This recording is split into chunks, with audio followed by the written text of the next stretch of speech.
예수의 이루는 능력이 있습니다. 예수 그리스도의 복음만이 우리를 구원하고 우리를 새롭게 할 수 있고 우리의 삶을 충만하게 하고 또 예수 그리스도의 복음만이 우리를 죽음에서 부활케 하시고 영생을 주시는 게 있습니다. 그래서 하나님 말씀을 전해야 되는데 지금 우리 목사님께서 간증을 하라고 그래서 오늘은 말씀을 읽고 그냥 간증만 하겠습니다. 그래서 간증이라는 것이 하나님께서 저에게 베풀어 주시는 은혜를 여러분들과 나누면서 서로의 덕을 쌓고 하나님의 영광이 나타나는 그런 간증이 되길 바랍니다. 저는 아까 저기 당회실에서 나이가 몇 살이냐고 물어서 58이라고 그랬더니 그렇게 안 보인다고. 그래서 이미 기분이 좋게 올라왔습니다. 저는 8살 때 한국을 떠났습니다. 한국에서 초등학교 1학년만 다니고 아주 옛날 이야기죠. 49년 됐습니다. 우리 아버님이 남미에 아마 한국인 목회자로는 최초로 가신 것 같습니다. 그래서 한인 교포들 그 옛날에는 이제 배를 타고 석 달씩 이렇게 해서 그 남미에 도착하고 저희는 프로펠러 비행기를 타고 거의 일주일을 간 것 같습니다. 그래서 그 어린 나이에 제가 어려서부터 지금 이제 한국말을 잘하지만 옛날에는 꿈도 포르투갈어로 꿨습니다. 그래서 지금도 아마 제가 남미로 가면 한국말보다는 남미 언어가 더 편할 겁니다. 그래서 쭉 대학교까지 이렇게 초등학교 1학년부터 거기서 공부를 했습니다. 근데 저희 집은 딸이 저희 아버님이 독자시고요. 어머님이 이북에서 내려오실 때 외삼촌, 외할아버지, 또 외할머니, 외삼촌 밑에 동생은 못 내려오시고 외삼촌하고 이렇게 두 분이 내려오셔가지고 우리 외삼촌은 딸이 7이고요. 저희 어머님은 딸을 4 낳으시고 제가 이렇게 아들로 기적으로 태어났습니다. 그래서 그 어렸을 때 우리 가족들이 다 모이면은 2집밖에 없으니까요. 같이 모이면은 다 여자고 저만 남자입니다. 그래서 하도 우리 어머님이 우리 할머니께서 우리 한영이 그래서 이렇게 된 겁니다.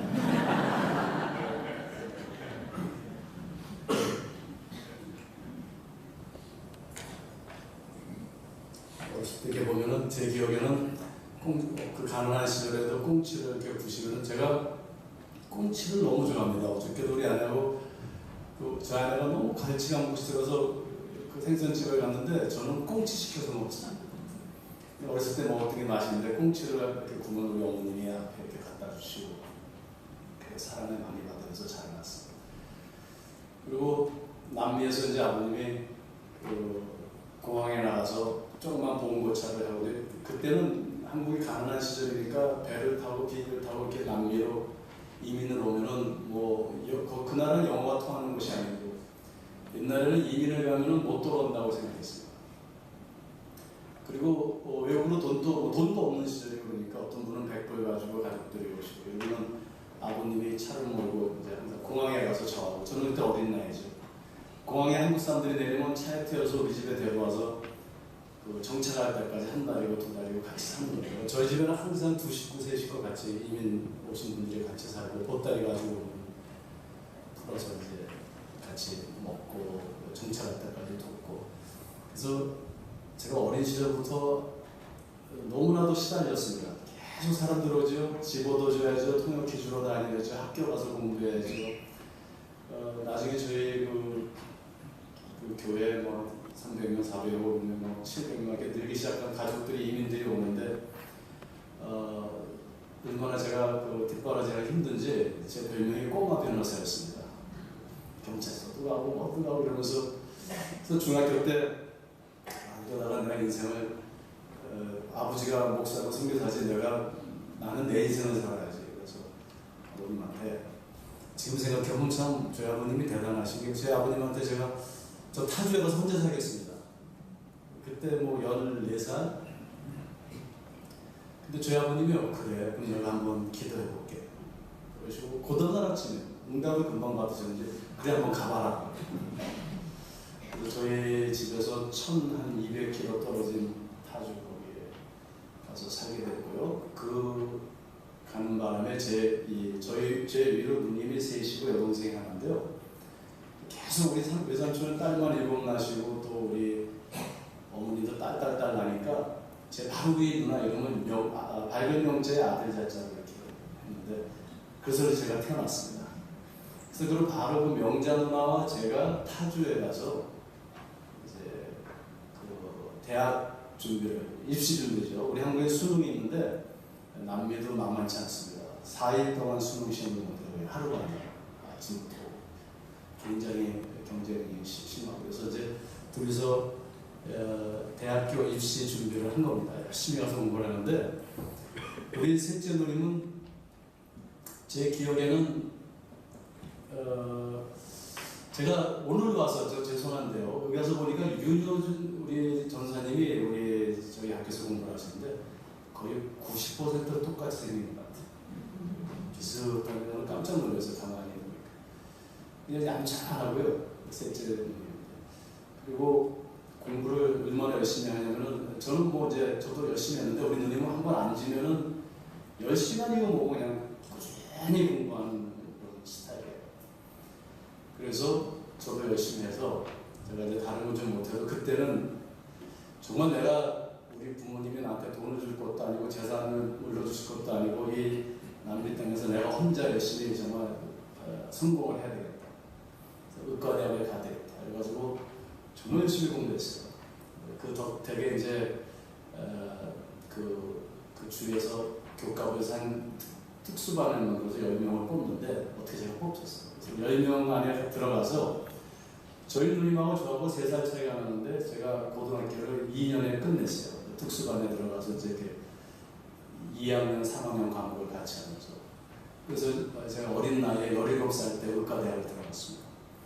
그리고 우리 누님은 공과대학을 해가지고 같은 대학에 캠퍼스에서 같이 들어갔어요. 그러니까 부모님 떠나서 타주에서 어려서부터 같이 공부하고 먹고 자고 그리고 같이 똑같은 또 대학 캠퍼스를 갔으니까 얼마나 뭐 부모보다 더 가까이 누나하고 이제 친해진 거죠. 명자 누나가 제일 친한 친구였죠.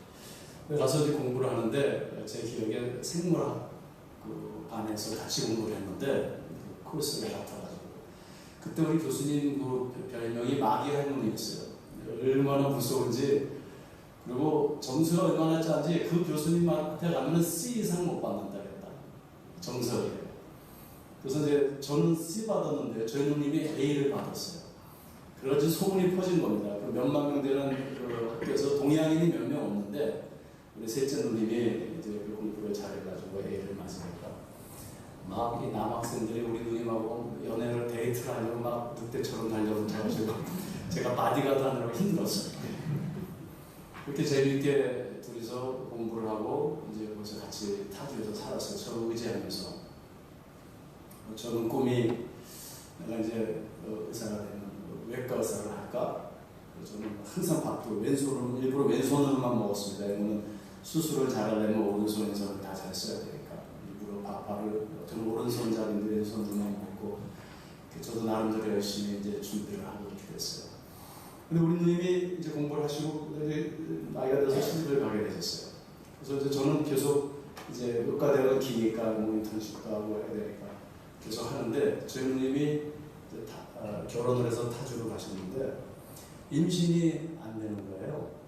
그래서 누님이 툭 하면 전화가 와요. 기도 좀 해달라고 내가 아기를 갖고 싶은데 우리 매형이 또 큰 맏아들이고 그래서 임신이 안 된다고.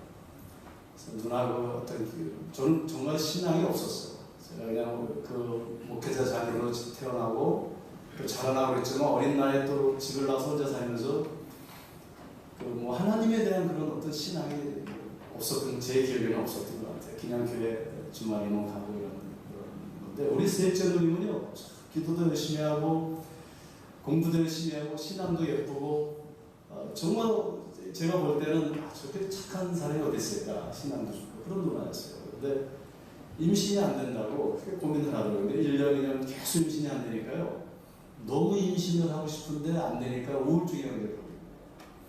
그래서 친구들은 결혼해서 또 몇 년 있으면 애를 낳고 또 모여서 애 자랑하고 그런데 어머님은 이제 그런 모임에도 이제 안 가기 시작하고 이러면서 자꾸 우울증이 걸려서 제가 굉장히 마음이 아팠어요. 근데 오늘날 전화가 왔어요. 한영아, 나 임신했어. 그래요. 제가 그 소리를 듣고 얼마나 기뻤는지 제가 임신했는 줄 알았어요. 그 셋째 누님이 하는 얘기가, 내가 하나님께 100일 기도를 드렸는데 100일 기도를 딱 마치고, 그때 우리 누님은 브라질에 있었죠. 시아버님은 미국 캘리포니아 사셨어요. 근데 100일 기도를 마쳤는데 시어머니한테 전화가 왔다는 거예요. 캘리포니아에서. 며느라, 내가 새벽에 기도하는데 하나님께서 너에게 아기를 주셨다는 그런 꿈에 그걸 보여주셨는데 가서 한번 테스트를 해보라. 그래서 우리 누님이 병원에 가서 테스트하니까 정말 임신이 된 거예요. 그러니까 본인이 막 좋아가지고 하나님의 아기를 주셨다고. 그래서 저는 속으로 하나님이 주신 게 아니고 그거는 이제 14일날 멘스가 끝나가 이렇게 내려줘요.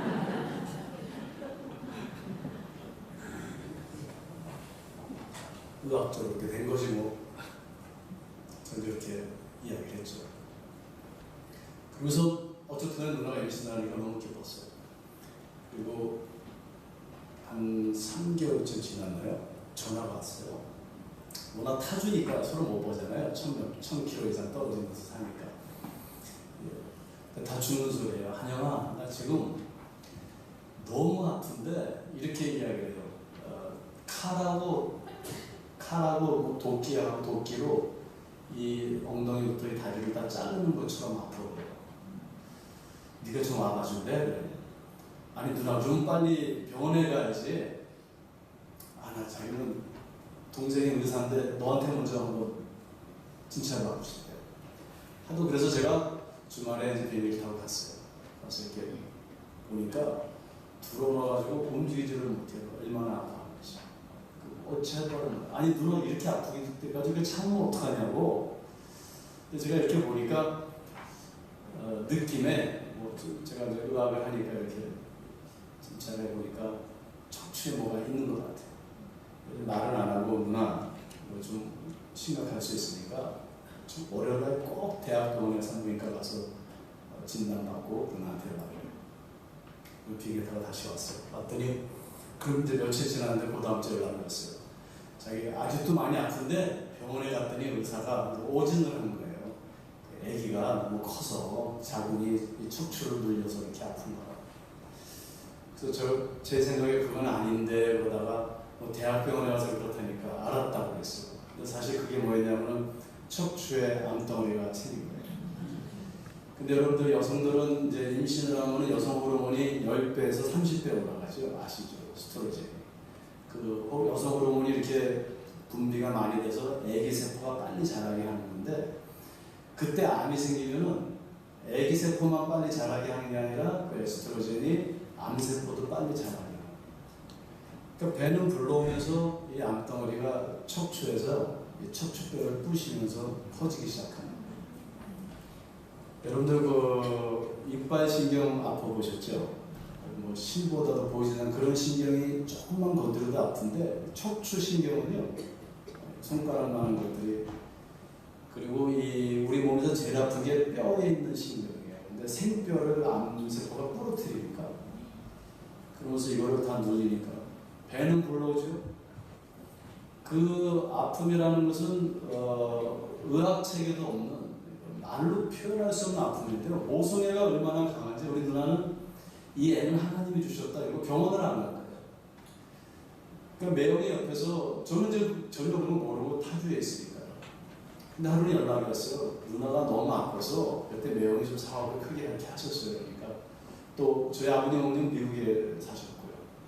그래서 누나를 미국 병원으로 옮긴 거예요. 저희 아버님 어머니는 비행기를 타고 미국에 도착을 했는데, 미국 병원에 가자마자 병원에 갔는데 그 병원에서도 오진을 한 거예요. 뭐 엑스레이를 찍어야 되는데 그걸 안 찍고 그냥 누나가 브라질 의사들이 이랬다 그러니까 그런가 보다. 그 집에 저희 아버님 어머니 댁에서 그냥 하루에도 몇 번씩 자기가 나중에 알고 보니까 까무러쳤다 깼다, 그 아픔을 그냥 참는 거예요. 배가 이렇게 불러오면서 압력으로 그 척추를 더 누르고, 이 암세포는 이 척추 밑에 4, 5, 6번 밑에 엉덩이 뼈까지를 다 부시면서요, 그 생뼈가 다 부셔질 때까지 참는 거예요. 저는 참 그 신앙이라는 게 잘못 들어가면요, 하나님 주셨다고 이래가지고 병원에 나가고 이래가지고 그렇게 되고요. 그리고 그냥 어느 날 8개월쯤 됐는데 그냥 까무러친 거예요. 너무 아파서 까무러친 거예요. 연락이 왔어요. 그때서야 급히 병원에 가서 MRI 다 찍어보니까요, 이렇게 척추뼈 밑에 두 다리가 이렇게만 성하고 나머지 밑에 허리, 척추부터 이 엉덩이뼈까지가 다 부시졌어요. 그리고 암이 이렇게 육종이라는 암이 다 퍼지고요. 그래서 급하게 배를 잘라서 아기를 핏덩어리 빼놨는데 8개월 때 뺀 거죠. 인큐베이터였는데 그 애가 살았어요. 살고 누나는 그냥 혼 상태로 들어갔는데요. 얼마나 아파하는지, 혼 상태에서도 얼마나 아파하는지, 그 메타돈이라는 약이 있어요. 이제 그 마취제 같은 건데 그거를 10mg만 줘도 이렇게 웬만하면 안 아픈데 100mg씩 그냥 이 정맥에다 뚝뚝뚝뚝 떨어뜨려도 혼수 상태에서도 소리를 질러. 근데 아픈 게 그냥 아픈 게 아니고 발가락부터 머리까지 이렇게 떨면서 아파. 너무 아프다. 그 아기를 빼낸 이후에는 본인이 견디지를 못하는 거예요. 그래서 제가 이제 미국에 갔어요. 미국 의사들하고 회의를 했어요. 그랬더니 그 담당 의사가 하시는 말씀이, 자기네가 볼 때는 일주일은 못 살 것 같다. 일주일은 못 살 것 같으니까 호스피스로 빨리 들어가자. 중요한 거는 너무 통증이 심하니까 없애는 호스피스로 생각을 해보자. 하면서 두 가지 대안을 내놓았어요. 하나는 목, 척추 신경을 레이저로 이렇게 끊어가지고 목 밑으로는 아무것도 못 느끼게 하는 거예요. 아픔을 느끼지 못하고 있다가 죽겠죠. 두 번째 옵션은 뭐였냐면은 전신 마취를 시키는 거예요. 가스로. 그럼 마취된 상태에서 자다가 죽는 거죠. 그래서 이제 회의를 했어요. 가족이. 내용이 뭐 눈이 이렇게 붓고 울고야가 났는데 뭐 정신이 없어요. 그렇지만 누나가 너무 아파하니까 그러면 빨리 옵션을 줘야 되니까 척추를 또 이렇게 자르는 건 또 수술을 해야 되니까 그냥 전신 마취를 하자. 그리고 전신 마취를 시키면 보통 한 4일, 5일 정도 전신 마취 상태에 있으면 폐가 나중에 이제 스톱되면서 이제 숨이 끊어져요. 그래서 전신 마취를 하기로 했어요. 그래서 한 4일 후면은 누나가 죽을 거니까 우리 아버님하고 미리 장례식 준비를 다 하고요. 묘지를 다 해놓고, 그리고 그날이 미국 독립기념일입니다. 7월 4일. 7월 4일 날 전신 마취라고 호스피스로 들어가기로 했어요. 근데 7월 3일 저녁에 우리 아버님이 우리 이제 누님들하고 다 이제 모였어요. 그래서 마지막으로 병원에 가서 누나하고 마지막 예배를 드리자고 합시다. 제가 먼저 병원에 운전하고 갔어요. 가면서 별별 생각이 다 들어요. 도대체 하나님이 살아계시다면, 그리고 하나님이 선하신 분이라면 우리 셋째 누님처럼 착한 사람 잡으려면 나를 잡으시지 왜 명절 날을 또 뭐 아기를 주신다고 뭐 누나 말에 의하면 아기를 하나님이 주셨다는데 뭐 약 주고 벌 주고 이러시는 거예요. 별별 생각이 다 들어요. 하나님에 대한 그 분노도 있고요, 회의도 생기고요. 도대체 어떤 하나님이시길래 오늘 나를 저렇게 힘들게 만들고 왜 애를 주셔서 저렇게 또 애에다가 암까지 주시나, 하나님이 전지전능하시단다. 그런 별별 생각이 다 들었어요. 그리고 제가 그 병원문을 열고 저희 누님이 그 중환자실에 있었는데 문을 탁 열고 들어가는데 그때 저에게 정말 제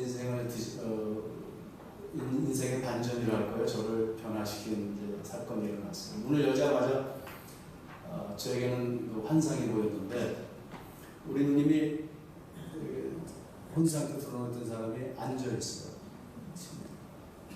그 옆에 양쪽에 간호원 2명이, 미국 간호원 2명이 서 있는데 이렇게 제가 문을 여자마자 이렇게 얼굴을 돌리는데 제 눈에는 분명하게 늑대의 얼굴로 보였어요. 늑대가 쉬 저희 누님이요. 우리 누님은 저도 그렇고 어려서부터 우리 집은 욕이라는 건 한 번도 거의 들어보지 않았어요. 그래서 뭐 제가 남자인데도 뭐 간단한 욕 한 번 해본 적이 없어요. 욕이라는 건 정말 듣기도 싫고. 근데 우리 누님이요 별쌍욕을 다. 그래서 저를 보자마자 손가락을 하더니 야 하나 나는 너를 증오해. 나 오늘 지옥 갈 거야. 그리고 그 늑대 얼굴을 가진 여자들이 계속 저를 이렇게 바라보는데 눈에서 막 빛이 나오니까 제가 무서워서 도망 나왔어요.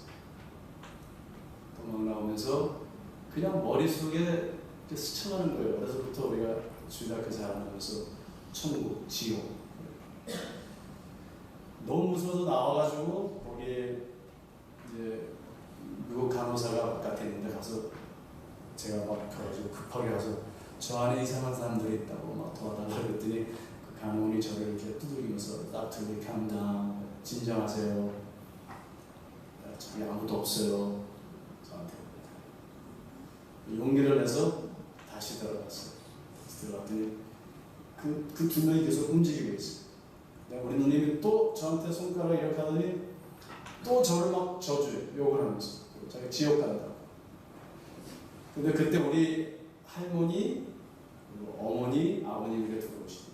그러니까 그쪽에다 대고 소리를 막 지르는데 우리 할머니께서 평생 기도하시는 분이셨어요. 저희 할머님은 제 기억에는 몸을 움직이실 때까지 거의 집에서 안 주무셨어요. 저녁이면 9시쯤 되면 이불, 보따리를 가지고 교회 가서 강대상 앞에다 펴놓으시고 교회에서 거의 평생 주무셨어요. 기도하시면서. 혼자 가시면 좋은데 저를 자주 데려가셨어요. 제 기억에 어렸을 적에 한국에서 추운 겨울에도 우리 할머님이 저를 이렇게 저한테 이불 하나 매게 하시고 할머니가 저를 꼭 데려가서 옛날에 뭐 얼마나 추워요. 강대상 앞에다 뭐 깔아놓으시고 불 하나 켜놓으시고 옛날에 이렇게 마귀가 많았는지 찬송가는 애도 마귀들과 싸울 때 할머니가 큰소리로 부르시고 저는 옆에서 자고 그랬어요. 그 우리 할머니께서 누나를 보자마자 가슴 딱 잡으시더니 쥐야 하고 막 기도해요. 제가 너무 무서워서 저는 그 병상 바로 옆에 저도 모르게 땅바닥에 주저앉았어요. 주저앉고 이렇게 기도했어요. 하나님 우리 누나 살려주세요. 제가 목사 될게요. 목사. 제가 그때 기도 잘못해서 그렇게 됐어요. 기도 함부로 하면 안 돼요.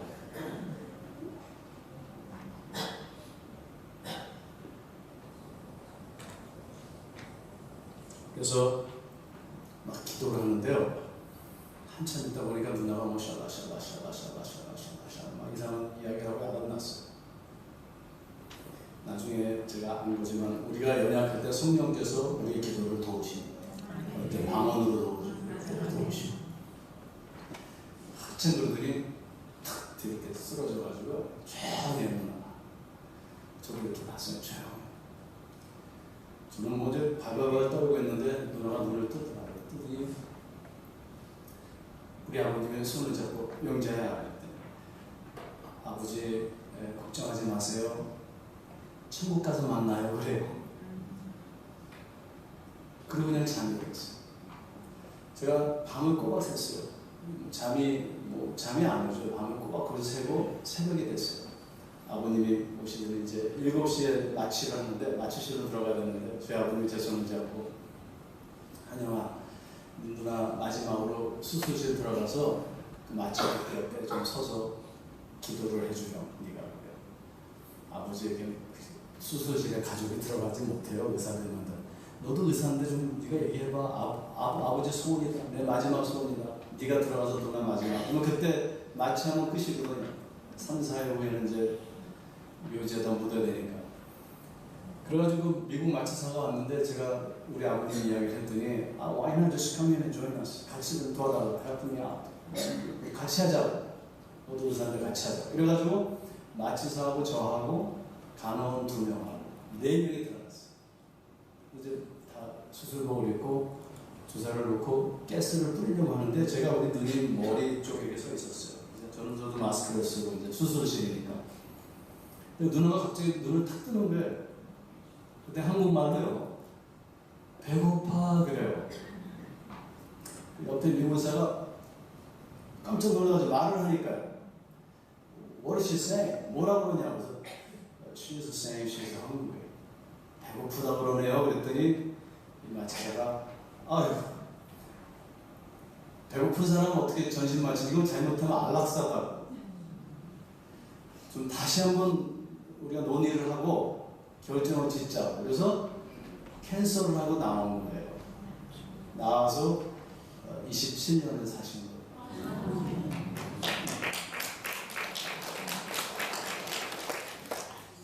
근데 27년이요, 솔직히 말씀드리면 안 살았으면 좋을 뻔했다. 항상 하루도 안 빠지고 누나 그때 안 살아났었으면 좋을 뻔했다. 그러면 그 암이 이렇게 석회처럼 돼가는 대신 이제 그때부터 뭐 그러면 뭘 해보자. 약물 치료도 하고 방사선도 막 이러는데요.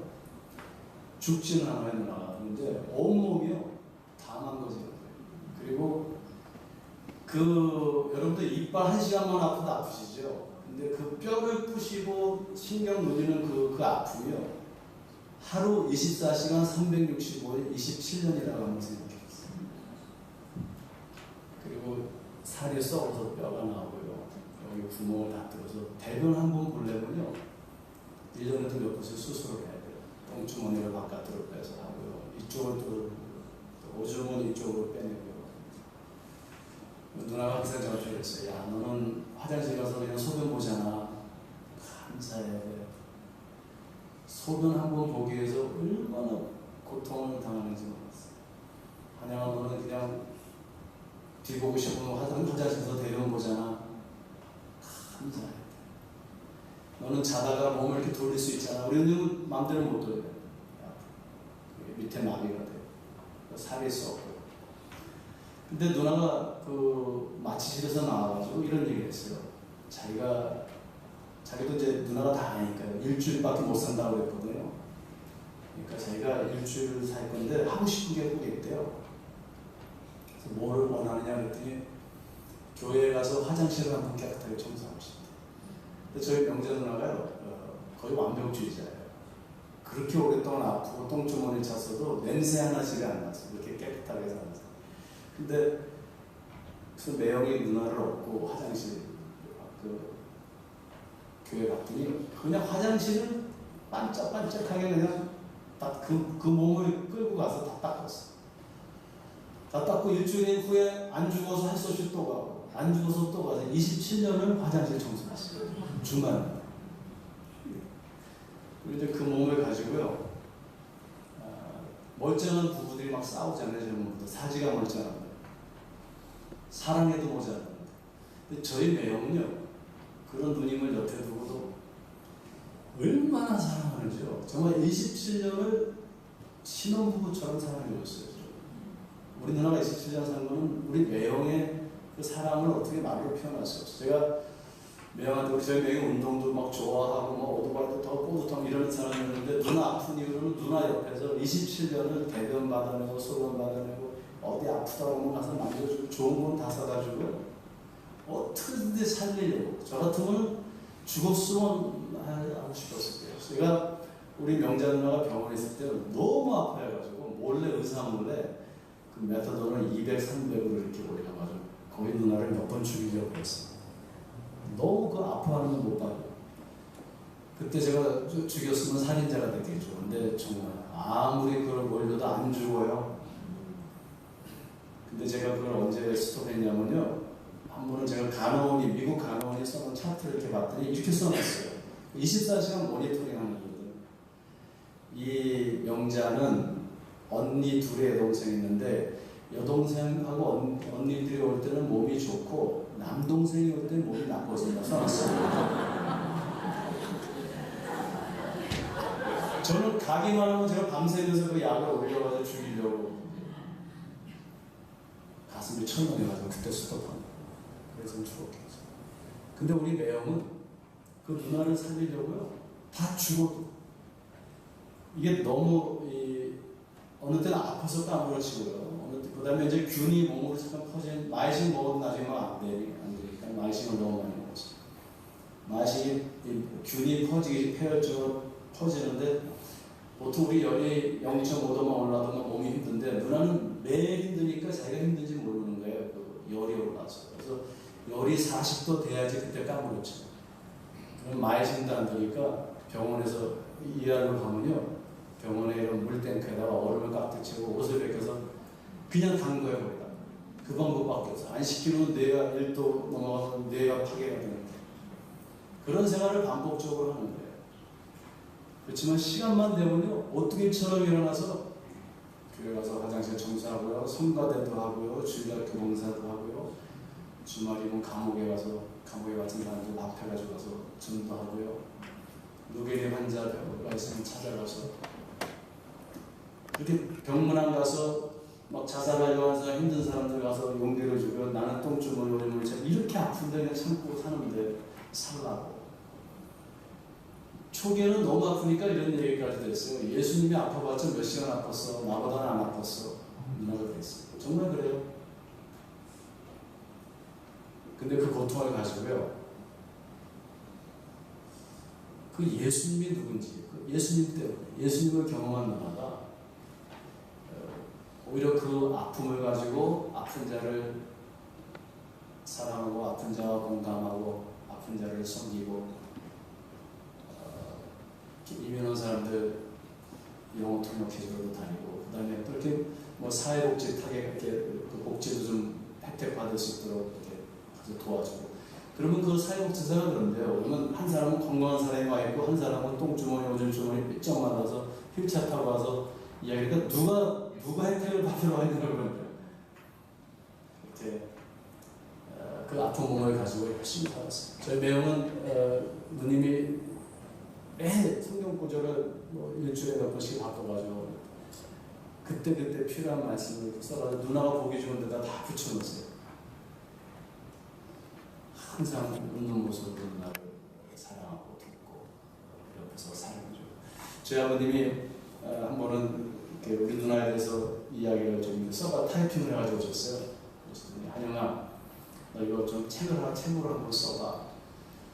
네 누나 이야기인데 제목은 이런 사람도 있다요. 이런 사람이 누구예요? 그러니까 네 매형이지. 저는 우리 누나 얘기하는 줄 알았어요. 이런 사람도 있다. 네 매형이지. 여러분들 건강하실 때 서로 사랑하십시오. 네. 사랑해도 모자라죠.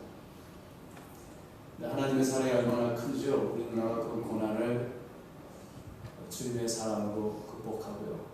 오히려 고난을 통해서 성화되고 그렇게 하나님을 섬기는 거예요.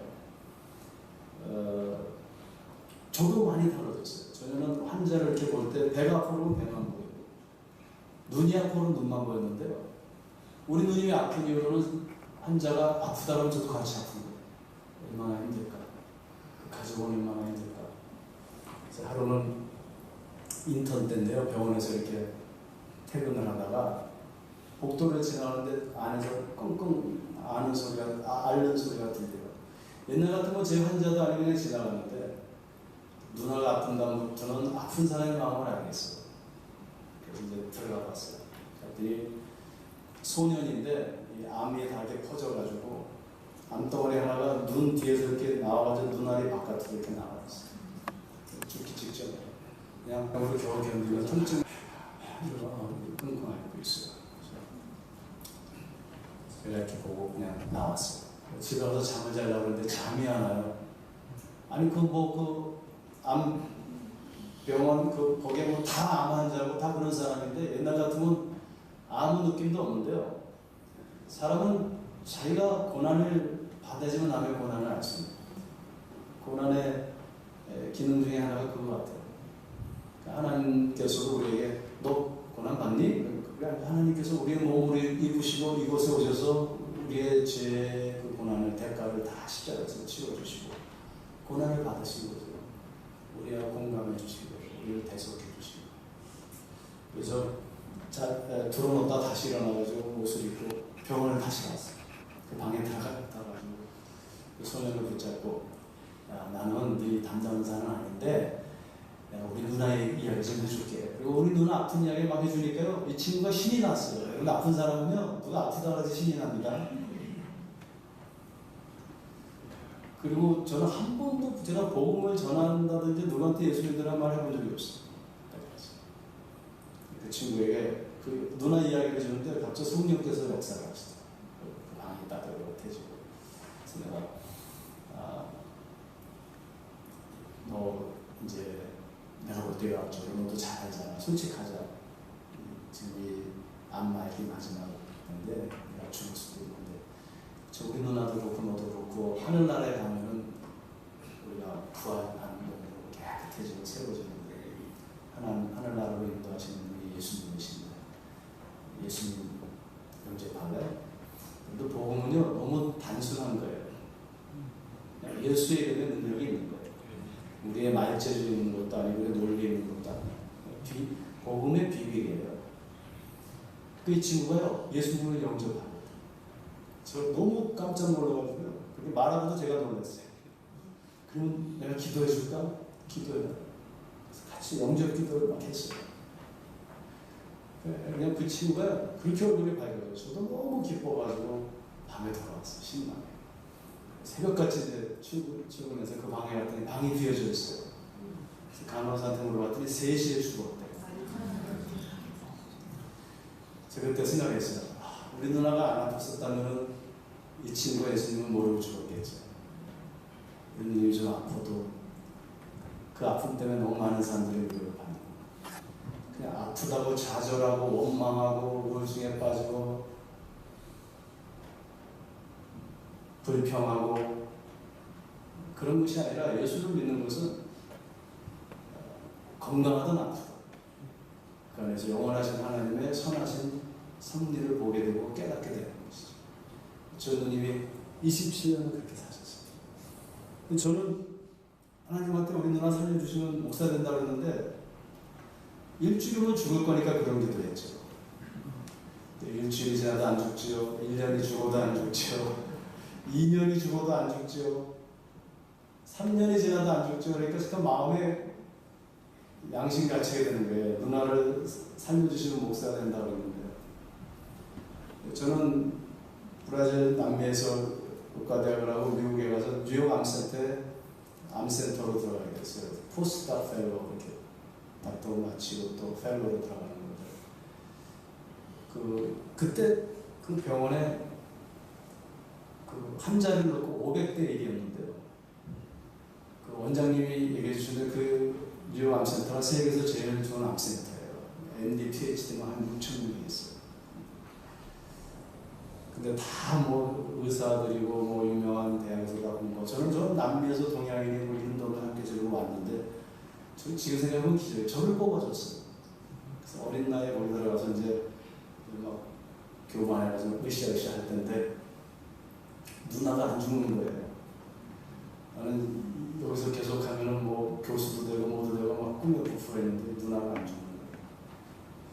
근데 어느 날 그 길을 점심 먹으러 갔다가 그 바로 우리 병원 앞에 록펠러 암센터인데 거기 원장을 만나게 됐어요. 그 원장님이 저를 스카우트를 프로포즈를 하셨어요. 자기네 병원에 가서 일하고. 그리고 좋은 조건들을 많이 제시해 주셨어요. 그래서 젊을 때니까 좋은 거 해주면 가는 거예요. 그래서 점심 먹다가 돌아가서 사표를 내고 이쪽 록펠러 암센터로 이제 그 트랜스퍼를 다 이렇게 했는데 그 분이 2주일 휴가를 주시더라고요. 2주일 푹 쉬었다 와요. 그래서 어디로 가서 쉴까 그러다가 그래도 누님이 아프시고 병원에 있고 또 제 어머님은 우리 아버님 뒷바라지 하시다가 세탁소를 하셨어요. 얼마나 힘드시고 그러니까 내가 어머니도 좀 돕고 누나도 보러 가야지. 그래서 휴가를 안 하고 우리 어머님 댁에 갔어요. 가서 일주일 동안 어머니 그 세탁소 가서 일도 도와드리고 저녁에는 병원에 가서 누나 이제 간호하고 그리고 주일날 거기 미국에는 그때는 주일 저녁 예배를 꼭 봤어요. 주일 저녁 예배를 보고 월요일날 새벽쯤 된 거죠. 제가 어머니 방에서 자고 있는데요. 갑자기 한영아 일어나라 그래요.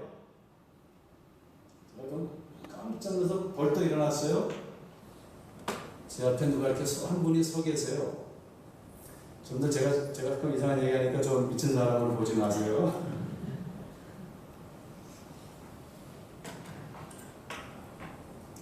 이렇게 보니까 누구시냐면은 제가 어렸을 때 한국에서 제 주일학교 선생님이 서 계세요. 그분이 한영군 신학교 가야지. 그래서 차를 몰고 43분 가면 신학교가 있다네. 하고 쓱 사라지셨어요. 눈을 뜬 상태로. 제가 별거 생각을 다 해봤어요. 아, 지금 여름인데 그 세탁소가 100도가 넘어서 일을 하니까 뇌 하부가 디하이드레이션이 돼서 그 할루시네이션이 환상이 보였나. 그리고 그 다음날 됐어요. 그 다음날. 저 이제 금요일이면 뉴욕으로 돌아가야 돼요. 새로운 병원에서 일을 해야 되는데. 그 다음날 우리 어머님이 지나가시는 말로 하나가 나 어저께 이상한 꿈을 꿨어. 무슨 꿈이야 어머니?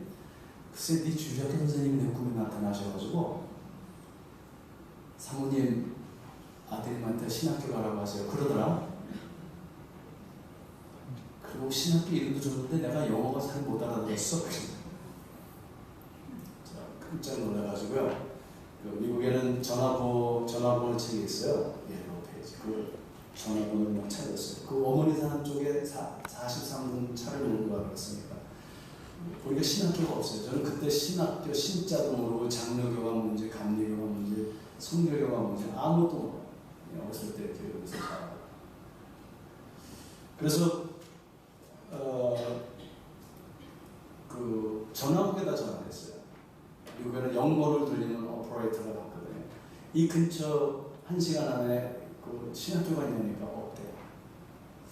그게 뭔가 그러지. 우리 어머님이 강가에 사셨는데요. 다리를 하나 딱 건너면은 다른 주예요. 타주. 필라델피아에서 우리 어머니 댁에 가보니 어머니 댁에 그 필라델피아 교포들이 갖고 있는 전화번호 책이 있어요. 그 앞에 정보센터라고 해서 거기다 전화를 했어요. 혹시 필라델피아인가? 전화했더니 어떤 한국 아가씨가 받으세요. 교민에. 그래서 거기 신학교 있어요? 그랬더니 여기 신학교 천지예요. 필라델피아가 워싱턴으로 수도로 오기 전에 필라델피아가 수도였고요. 좋은 신학교들이 다 거기 있고 토마스 제퍼슨, 조지 워싱턴, 뭐 벤자민 프랭클린 이런 사람들이 다 거기서 토마스 펜 이런 사람 유명한 미국 역사인들 다 필라델피아에 있었어요. 그래서 그 주소를 딱 가지고요. 그때는 뭐 내비게이션이 있는 게 아니니까 제가 시간을 딱 재고 30마일 가려면 30마일, 50마일, 50마일 일부러 과학적으로 생각해봤어요. 그리고 차를 몰고 신학교 정문에 딱 도착했는데 43분이에요. 차를 딱 세우고 한참 울었어요. 왜 이렇게 눈물이 많이 나오는지. 그 눈물이 뭘까 지금 생각해보면 여러 가지 것 같아요. 억울하기도 하고 속상하기도 하고 감사하기도 하고 무섭기도 하고 하나님의 살아계신 그것을 경험하면서 얼마나 울었는지 몰라요. 차 안에서 혼자 엉엉 울고 그리고서 신학교를 가게 됩니다. 시간이 없어서요. 그 사이에 뭐 별별 일이 다 일어났어요. 제가 갑자기 병원에서 그냥 신학교를 가버리니까 우리 아버님도 놀라시고 어머니도 놀라시고 우리 할머니가 제일 좋았어요. 할렐루야! 아니 네가 아들 손주 하나 중 하나를 이제 바친다고 내가 기도해서 네가 딱 태어나니까 입이 딱 다쳐가지고 한 번도 그다음에 기도를 안 하셨는데 그게 평생 마음에 끓이셨는데 네가 네 발로 가니 할렐루야. 좋아하는 사람 우리 할머니밖에 없어요. 신학교에 가서 공부를 하는데 안 믿어져요. 뭐 당나귀가 이야기하고 홍해바다가 달라지고 뭐 죽은 사람이 살아나는 무슨 동화책도 아니고 이게 뭔가 얼마나 열심히 공부했는지 몰라요. 책 정말 한 권 읽으면 두 권 읽고 세 권 읽고 공부를 하면 할수록 더 안 믿어지는 거예요. 제가 지금 구약학 교수인데요. 저는 교수라는 걸 생각해본 적이 없어요. 하도 안 믿어져서 공부하고 하고 또 하다가 하나님을 경험하고 예수님을 영접하는 또 이 머리하고 가슴이 안 만나는 거예요. 4장, 5장, 11장, 10장 누가 낳고 다 계산해보면 앞에 뒤가 숫자가 다 안 맞고 뭐 하여튼 이 객관적으로 막 계산하면 다 안 맞고 저는 창세기를 읽을 때도 제가 이게 계산기를 가져와서 찍으면서 읽었어요. 계산해보고 맞춰보고 다 안 맞아요.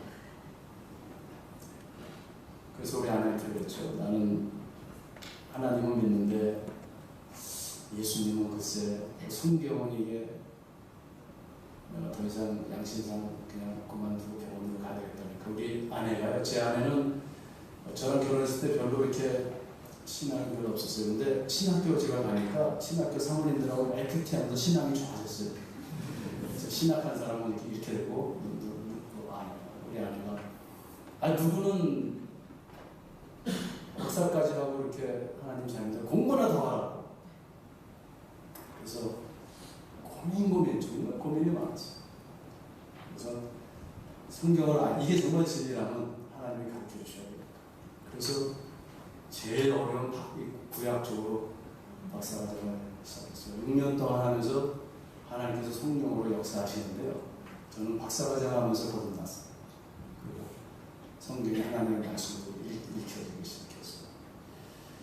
그래서 너무 감사해서 졸업을 하고 이제 목사가 되니까 우리 셋째 누님이 그렇게 좋아하시는 거예요. 네가 어려운 길은 가지만 난 너를 위해서 매일 아픈 몸에 가지고 매일 기도했어. 근데 사실 제가 신앙을 중간에 여러 번 그만두려고 했어요. 근데 맨 처음에 그냥 우연이라고 생각했어요. 제가 신앙을 그만둘까 그러면 그날 우리 누나는 꼭 기절해요. 그냥 몸이 더 아파서 병원에 실려고. 그럼 또 신앙을 해야지. 또 살아가지고 나와요.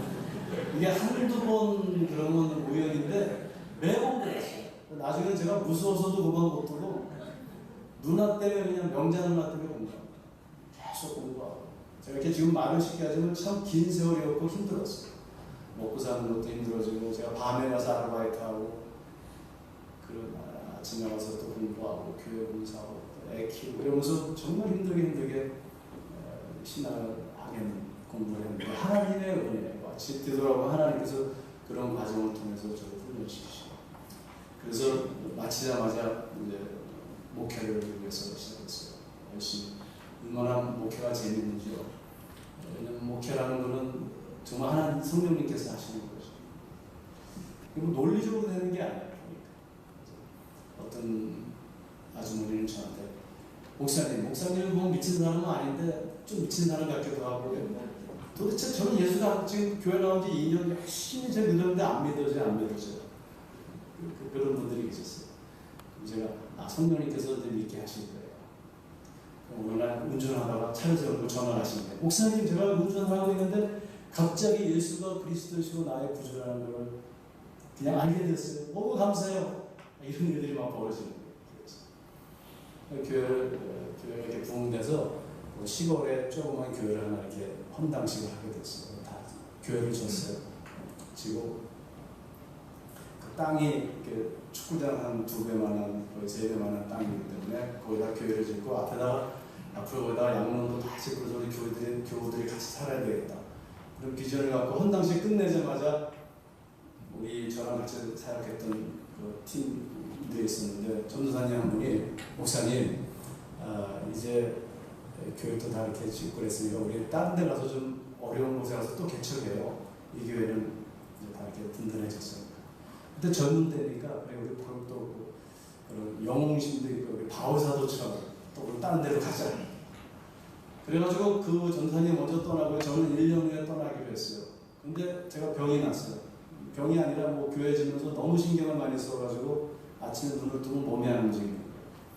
그때 장로님께서 장로님 분이 4주 어디 가서 푹 쉬고 오시라고. 그래서 제가 그 4주 쉴 때 일본을 갔어요. 일본 동경에 신주쿠에 가면 힐튼 호텔이라고 있어요.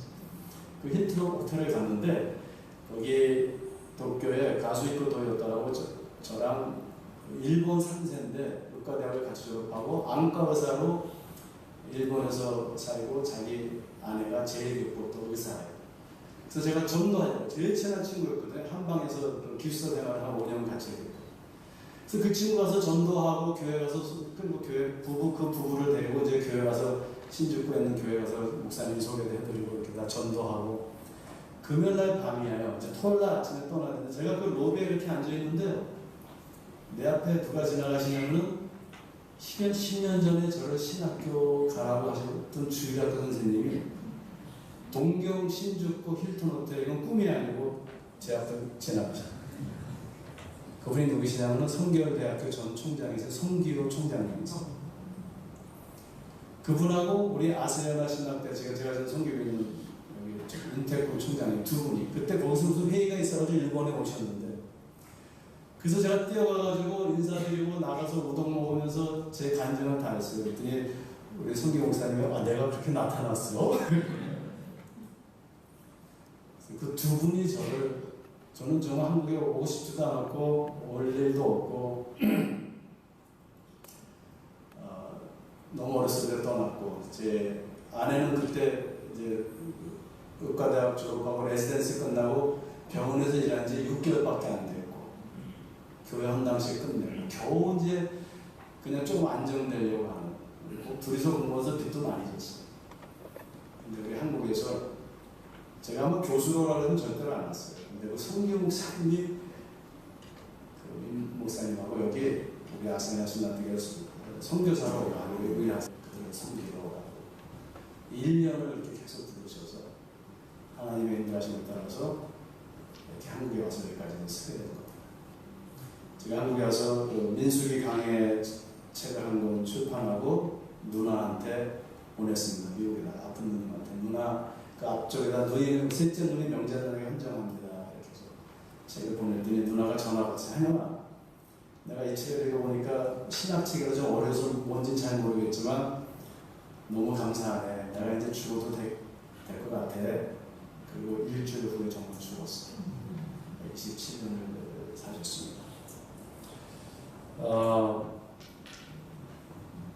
저는 이렇게 생각해요. 하나님의 영원하신 섭리 로마서 8장에 모든 것을 하나님을 사랑하는 자들에게는 하나님께서 모든 것이 합력하여 선을 이루시고 근데 세상을 살다 보면 기쁜 일만이 어떻게 되겠어요? 우리 항상 살아계실 때 생전에 얘기하셨어요. 한영아, 인생은 고난이야, 고난. 고난이 싫어서 묻혀. 우리 모두에게 크고 작은 고난이 있습니다. 예수를 믿는다는 것은 뭐 그런 간증도 좋잖아요. 예수 믿으니까 뭐 재정적으로 다 해결되고 건강해지고 뭐 자녀들 잘 되고 그런 간증도 있어야 되겠죠. 근데 사실 그런 간증은 세상에도 많아요. 예수 안 믿는 것도. 근데 내가 고통 가운데서도 하나님께 감사할 수 있는 그 고통을 통하여 오히려 우리가 성화되는 것. 고난을 통해서 그리스도의 고난에 동참하는 것. 고난을 통해서 이웃의 고난을 이해하고 고난받는 자들을 섬길 수 있는 것. 이게 믿음의 기독교의 위대함이 아닌가 저는 이렇게 생각합니다. 옛날에 막 계획 많이 하고 살았는데요. 요새는 이제 별로 계획을 안 해요. 하나님께서 오늘 나에게 맡겨주신 하루 열심히 살고 또 주신 것을 잘 누리고 또 섬기고 나누면서 주님께서 부르시는 그날까지 하나님을 찬양하고 어떠한 고난 가운데서도 믿음으로 하나님께로 나아가 또 무릎 꿇는 그런 저와 여러분들 했으면 좋겠습니다. 아멘.